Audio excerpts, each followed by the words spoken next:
to the Missfits. Yes, yes, yes. Here at the Recycle Garage in sunny Santa Cruz, California. And we are here to answer your questions. Yet another thrilling episode. People have been sending us emails. Thank you. Yeah. We're going to answer them and take them seriously. Well, sort of seriously. Hey, let's start with who we are. Hey, everyone. I am Liza. And I'm Emma. And we are from the Motorcycles and Misfits podcast. Check it out if you haven't. But we are here to answer questions and to help you out and to learn everything about motorcycles, the one thing that we both love the most. Exactly. And people have been sending us a great many emails. We're going to work through them. We're going to answer them in our own inimitable style. We might even take your questions seriously. Well, we'll see about this. So our first one is from Lewis. Hey, Lewis. And he says, can you explain what motorcycle bearings are and how to service them? God, that is a good question. And it's actually a loaded question. I had to respond to him because there's bearings all over a motorcycle. There are bearings. I needed to know what kind of bearings and what kind of bikes he had. So just so you know, he's wanting to know about steering bearings and wheel bearings, the ones that need to be serviced. And he specifically has some modern bikes, so we're not talking about vintage. He's got a 2015 BMW R9T, a 2016 Aprilia Tuono Factory, and a 2017 KTM Super Duke GT. Sounds like his problem is as bad as mine. He likes nice bikes and he wants them all. He does like, and you pronounced it wrong. It's a KTM Super Duke. What did I say? Super Duke or something, awful. So anyway, bearings. What is a bearing? It's a great question. A bearing is anything that facilitates movement. If you have a fixed piece and something that needs to rotate or slide within it, you're going to need a bearing. Exactly, and as I said, they're all over the bike, and there are different types of bearings. Now, on older bikes, you're talking about races and loose ball bearings. Right. In Lewis's case, in the past 20 or 30 years, there's been something of a revolution in the motorcycle industry, and that revolution is based on maintenance. And maintenance has been taken out of the hands of basically the man or woman in the street and has become a dealer thing. Now, before you scream, well, that's a terrible thing, I've got to take my bike to the dealership. In a lot of the simpler tasks, like bearings, they're sealed for life now, so there's actually no servicing on them, and that's a wonderful thing. But that doesn't mean they can't go bad. Right. So what I'm going to do is I've got a couple of examples of wheel bearings here. It's the most common type. We're going to have a look at them. We're going to talk about them, what they do, why they fail, and where they're at. So in this episode, I think just to save time, we're not going to talk about servicing old bearing styles, right? No. The task of actually servicing bearings hasn't really been common on motorcycles for 40 years, but testing them is something relevant on even 2020 bikes. You should always test the bearings on them, and we'll give you a few pointers on how to do that. Let's start with something simple. How do you know when a bearing is going bad? Well, there's various symptoms. So let's deal initially with wheel bearings. They're the ones that basically support the weight of the bike, so they can take a pounding. Roads aren't getting any better. There's potholes, there's ruts in the road, you might like to do off-roading. Your wheel bearings are going to get a pounding. How do you know when a wheel bearing's going bad? Well, you might feel it as a vibration through the handlebar, and it's not going to be a vibration like the engine, it's going to be more of a grinding vibration. The interesting thing as well, the intensity is going to get more the faster you go. It might get more when you brake, because if it's the front wheel bearings, when you brake, the load transfer of the weight of the bike is transferred forward, so it's putting even more pressure on worn out bearings. You might feel it as a shimmy in the front end. Your bike might not be as precise as it used to be. If you go over a line in the road or a rut in the road, your bike might want to follow it, and steering is taken away from you. All these are indicators that the wheel bearings might be bad. And sometimes they turn into wolves. Yes, and they howl. Exactly. And they can really, really howl. So you might hear it as a problem. So let's have a look at a couple of bearings here. And this is going to show you what bearings have become. Now this is a ball bearing. And what this is made up of various components. We have this, which is driven into the wheel and is a tight fit on the wheel. That's the outer race. We have this part, which is a tight fit around the wheel axle. That's the inner race. And sitting behind this metal shield are the actual balls themselves. This is a ball bearing. And in this case, there'd be 1, 2, 3, 4, 5, 6, 7, 8, 9, 10, 11, 12 balls within that. And the reason I can tell is on the outer race, you can actually see little cutouts where the balls would be. This is this dust shield, and this isn't removable. This bearing is sealed for life. It's manufactured at the factory, it's got grease inside it. The final thing they do when the bearing is completely installed is they press on these metal heat shield, and that is done. It requires no servicing for the life of the bearing. Now notice I'm saying for the life of the bearing, not the life of the bike. If you hit a big enough pothole, or you have a bump in your bike, or for whatever reason, maybe you jet washed the bike and a little bit of dirt was forced in the tiniest gap, this bearing can fail. It's unlikely, but it will. So then we're going to deal with the symptoms that we just talked about. The other bearing I have is basically the same idea. You have the outer race, you have the inner race, but instead of a metal shield, we have a plastic shield. And the reason I grabbed this bearing is we can actually pry that plastic shield out and we can have a look and see what's going on inside. This is secret stuff. What? You're going to ruin my bearing? No, because the plastic shield is actually replaceable. So we're just going to get a knife in there and we're going to flick it out. And so now we can actually see how these things are manufactured in the factory. Now this one has actually 7 balls in it, and it's very, very easy to see them. 1, 2, 3, 4, 5, 6, 7. And they're actually in a cage.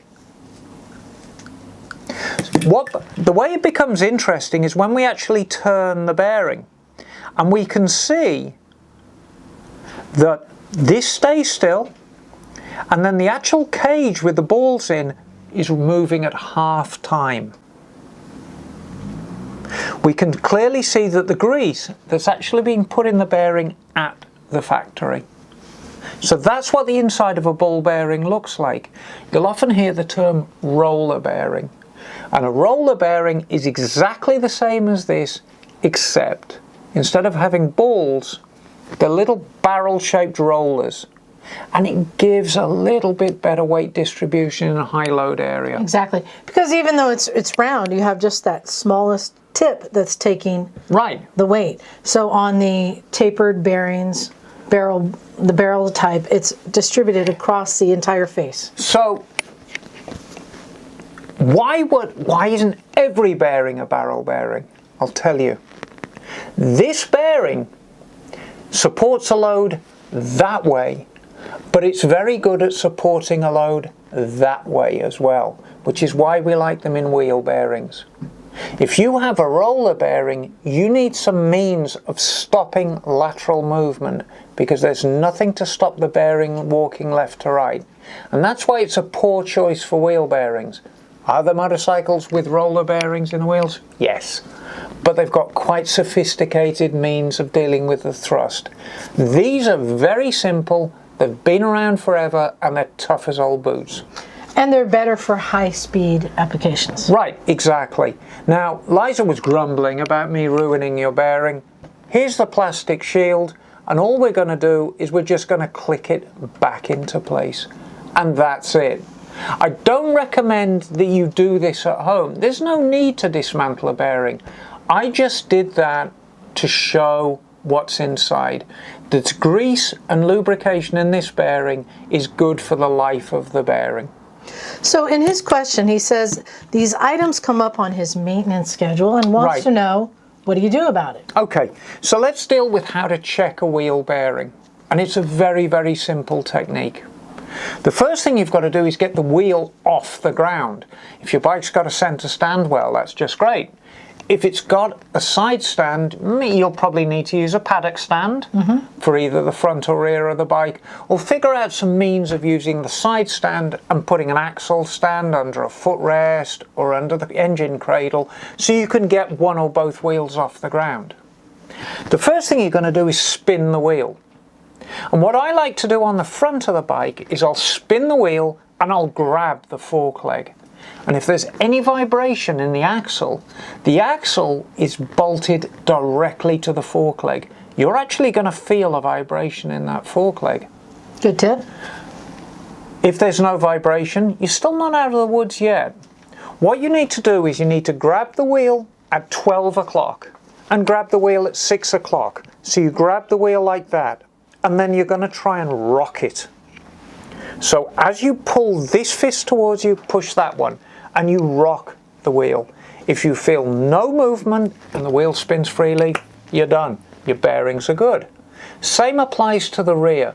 It's just instead of grabbing the fork leg, you're going to grab the swing arm. Give the wheel a good spin. But remember, if you've got a chain drive bike, you are going to feel a little bit of vibration through the chain anyway. That's quite natural. Right, so the other application for bearings that is a common area that needs attention is the steering head itself. Well, what do I mean by the steering head? You have to consider the forks on your bike. Now, most bikes these days have a telescopic fork. It's either the upside down type or the conventional type, but it amounts to the same thing. You have a pivoting mechanism on the front of the bike that's supported at the top of the frame at the front. And there are bearings that support that load. And I find that this is a commonly, and I find here at the garage, this is a problem that's pretty common when people don't realize that their head bearings are worn out. Right. And there's a way to know. Okay, so you're going to encounter three basic problems with steering head bearings. Problem number one is they're going to be notchy and dry. This is simply neglect and time. They're greased from the factory. Does the grease last forever? Well, and like a sealed bearing, it doesn't. And if you've got notchy steering bearings and they just have that gritty feel when you turn the steering from left to right, particularly if the bike is sitting on its wheels and it's weighted, because remember, the whole weight of the bike is sitting on those bearings at the front, and it feels like sandpaper when you turn the steering to the left or the right, and there's a notch right in the middle. It's going to be time to replace them. And let's say why.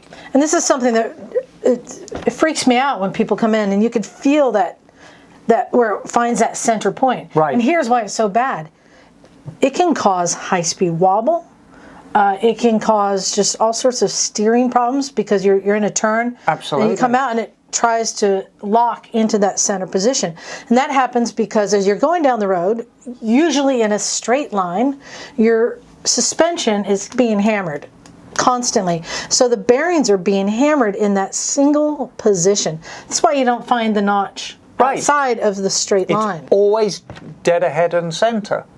And when they get to that stage, you can end up with all kinds of problems. All the symptoms that Liza describes.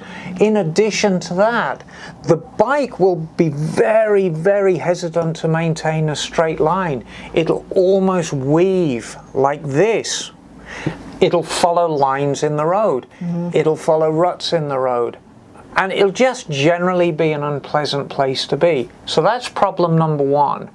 Yeah, and that he has some more late model bikes, but what's like the oldest or youngest bike you've ever seen that had to have the head bearings replaced? Oh, I've seen some head bearings needed to be replaced on 2010, 2011 bikes. Yeah. And that was largely down to, number one, a catastrophic event involving the bike, either a giant pothole. Bear in mind, a big enough single pothole can take out the wheel bearings and the steering head bearings of your bike. But a lot of times, if you're buying a very, very, I hesitate to say cheaply made, budget-minded bike. Great example is a Suzuki Katana, the newer type. The Katana was designed to give you a lot of bang for your buck. If you want to go quick and have a 4-cylinder bike experience, there's no cheaper way of getting it than a Suzuki Katana. But there was a price to pay for that. And a lot of the steering head bearings and wheel bearings, they did tend to not reduce the quality, but put a smaller size bearing in. So I've seen them taken out very, very low mileages. The other thing you're going to find is your steering head bearings get loose. This in itself is not a problem. It doesn't mean you're going to have to buy new bearings, but you are going to have to adjust them. Okay, so how do you test your steering bearings? So if you think your steering head bearings may be loose, it's a very, very easy test. The first thing you've got to do is you've got to figure out a means of getting the front wheel off the ground. It's not quite as simple as that, because you're going to have to support the bike by the frame. Is it okay to put a jack underneath the front of the engine? It's actually fine. It's better than you think, but just remember, you want to distribute the load a little bit. So my advice is get a piece of wood that's a similar size to this laptop. Put it on top of your jack, and as long as you distribute the load, your engine can easily support the weight of your bike. But you need to get that front wheel off the ground and make sure that the bike is secure enough that when you start pulling and pushing, it's not going to fall over. I find it's just easier to use an old laptop. There you go. Yeah, use your enemy's laptop, and when you're finished with it, you can kick it around in the back garden as well. It's the right size. Exactly, it's perfect. That's what we mean by rebooting the laptop. So the entire front end of your bike is off the ground. It's an ideal opportunity to just start at the left and turn the handlebars all the way from left to right and back slowly, and make sure they feel smooth. If they do, you can move on to the second step. Stand in front of your bike, reach down and grab the very lowest part of the forks where the axle goes through. And it's as simple as pulling it towards you and pushing it away from you. If you can feel any play at all, clunk, clunk, clunk, your bearings need adjusting. All manufacturers recommend different methods for adjusting the bearing, but basically what you're going to do is on the top triple tree of your bike, you're going to see a couple of pinch bolts and a large bolt right in the center. You're going to back off that large bolt, back off the pinch bolts, and then beneath the triple tree you'll see a castellated nut which requires a special C-spanner. You'll tighten up your bearings, bring the top yoke down, the top triple tree down, tighten up that center nut, finally tighten up the pinch bolts, and there you go. You may over tighten it, and if you over tighten it, you need to go back to that test where it moves freely from left to right. If you're in doubt about any of this, our goal is to get you to work on your own bike, but it's not to get you out of your depth. So if you're not sure, you can check in with a buddy who may know a lot more than you, or take it to a dealership. All right, I think we got that one answered. Got time for one more. Sounds great. All right, and this one came from Daniel. Hello, Daniel. And I think you're going to like this one. Tell me what Daniel has to say. Daniel says he's picking up a Honda PC800 for real cheap. Lucky Daniel. His question is, what good is it and what can I do with it to make it kind of cool? Not wanting to break the bank. Well, the first problem is you use kind of cool and PC800 in the same sentence. Frankly, Liza is completely talking out of her arse right now. The PC800 is the coolest bike in the world. So how can you improve on that? It's impossible. PC800, it's a very polarizing bike. If you've never seen one, you've never even heard of one. It was Honda's idea of what a bike of the future should look like from the late 1980s. It's an incredibly bizarre looking bike. The thing that strikes you the most is the amount of bodywork on it. And it is probably the least menacing looking bike imaginable. It's about as threatening as a Care Bear. It's like a marshmallow with wheels. Right, but I absolutely love them. It's an 800cc V-twin. It's an incredibly strong power plant. It needs very little maintenance. It's got overhead cams, which have got automatic cam chain tensioners. It's got hydraulic lifters. Basically, if you change the oil and the filter, they last a long time. But there are problems inherent with the PC800. However, Daniel's question is, what should I do to it? It all depends on what condition it's in. A cheap PC800 is not necessarily a cheap bike.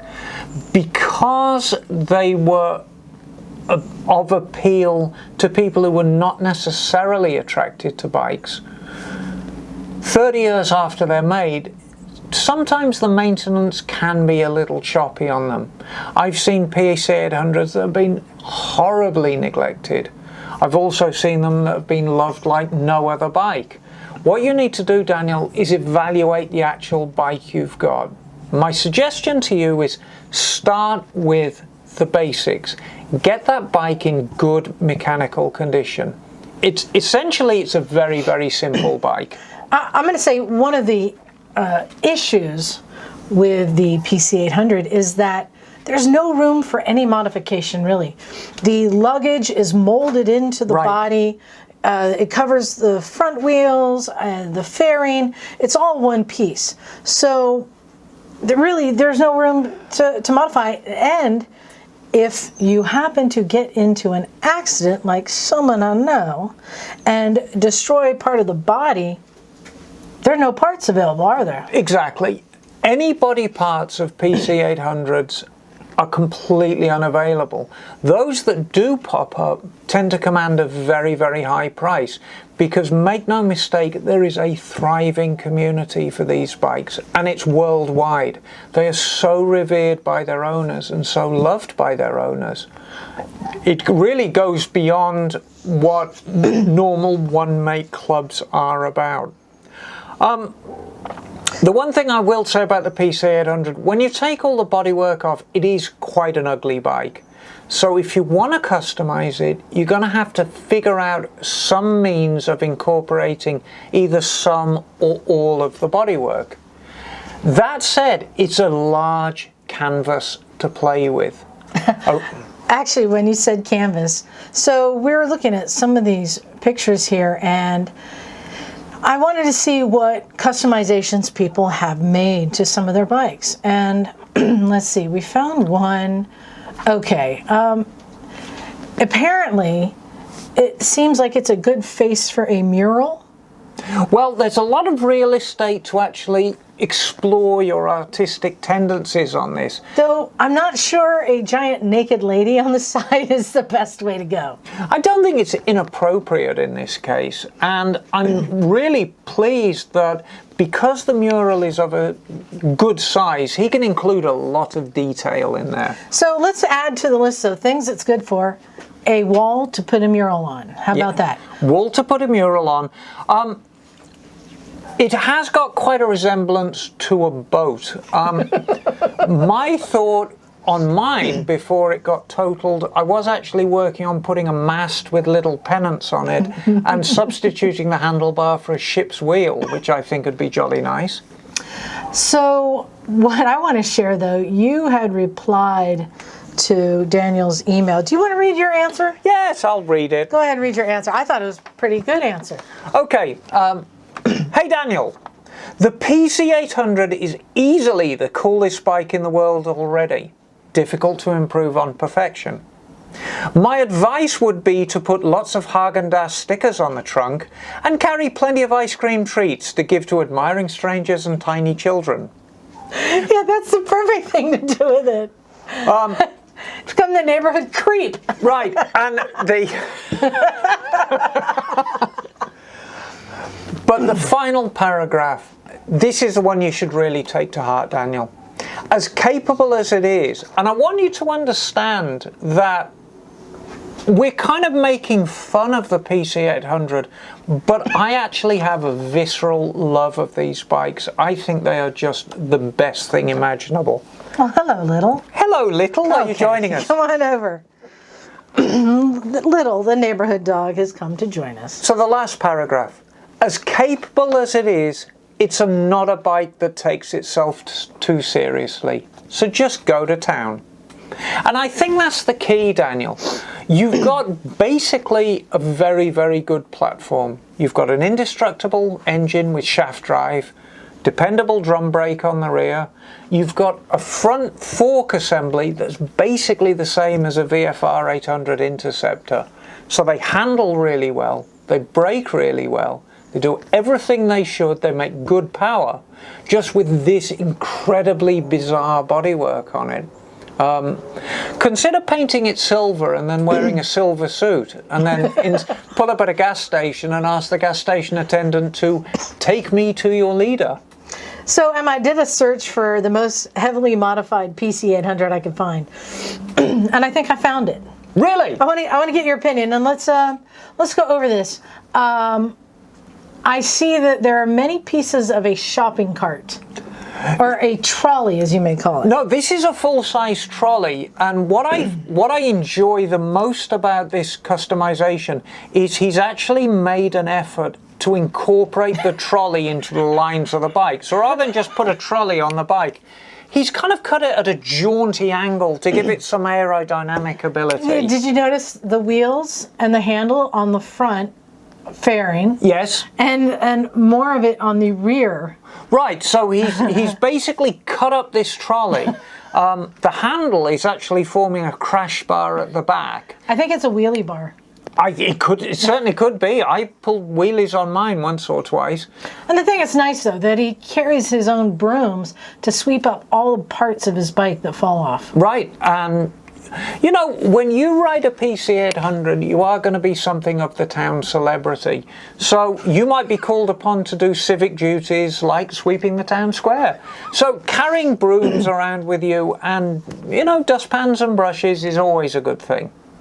So I think that answers this question. What can you do with a PC800? You can do whatever you want because it's your bike. Is it ever going to be a massively valuable bike? Probably not.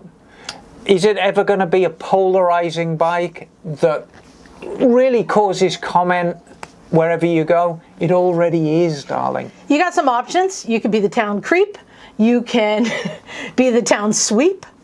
Or if you get that bike stock, every gas station you stop at, guaranteed somebody will say, I used to have one of those. Right. And quite seriously, the trunk is very, very easy to make watertight. How does this affect you?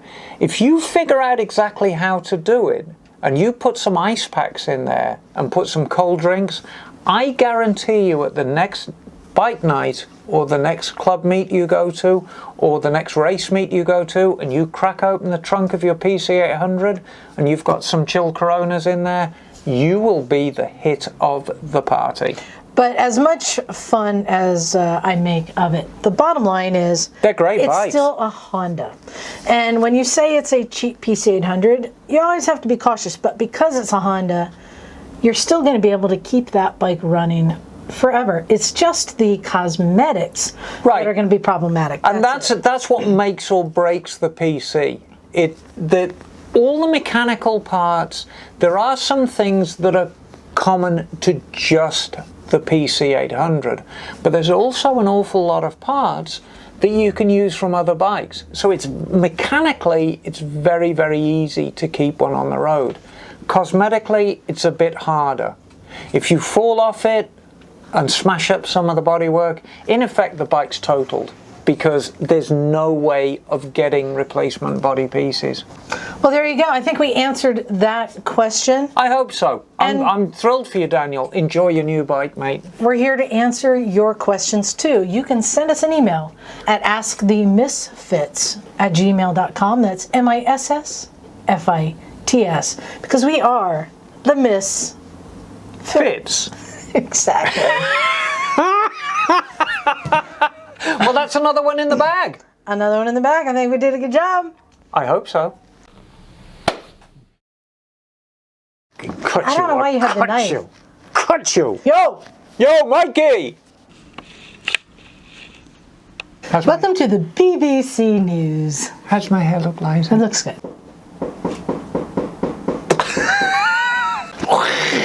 Hawk that loogie! Boom! Okay, there's our outtake.